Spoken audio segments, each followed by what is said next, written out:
சப்பாத்தி, தோசை இதுக்கெல்லாம் சூட் ஆகுற மாரி சூப்பரான ஒரு முட்டை கிரேவி ஒன்று செய்யலாமா? வாங்க. இப்போ ஒரு கடாயில கொஞ்சமா தேங்காய் எண்ணெய் எடுத்துக்கலாம். 2 பெரிய வெங்காயம், 2 பச்சை மிளகாய் இத நல்லா வதக்கி விட்டுருங்க. வெங்காயம் வதங்க தேவையான அளவு உப்பு சேர்த்துட்டு, 1 டேபிள் ஸ்பூன் வறுத்த நடக்கடலையும், 1 டேபிள் ஸ்பூன் பொட்டுக்கடலையும் சேர்த்துட்டு, கடைசியா கொஞ்சமா மல்லி இலையும் சேர்த்துட்டு, நல்லா வதக்கி ஆற வச்சுட்டு, ஒரு மிக்ஸி ஜார்ல அரைச்சு எடுத்துக்கலாம். இப்போ அதே கடாயில கொஞ்சமா தேங்காய் எண்ணெய், 1 பெரிய வெங்காயம், 1 டீஸ்பூன் இஞ்சி பூண்டு பேஸ்ட்டு, நல்லா பச்சை வாசனை போனதுக்கப்புறமா 2 தக்காளி தேவையான அளவு உப்பு சேர்த்து, தக்காளி சாஃப்ட்டா வேகுற வரை வெயிட் பண்ணுங்க.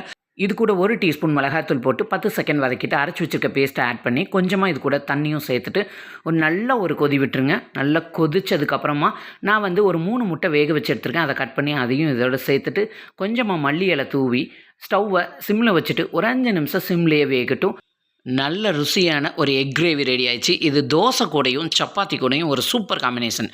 கண்டிப்பாக இந்த ரெசிபியை ட்ரை பண்ணி பாருங்கள். இந்த வீடியோ பிடிச்சிருந்தா மறக்காமல் நம்ம சேனலை சப்ஸ்கிரைப் பண்ணிடுங்க.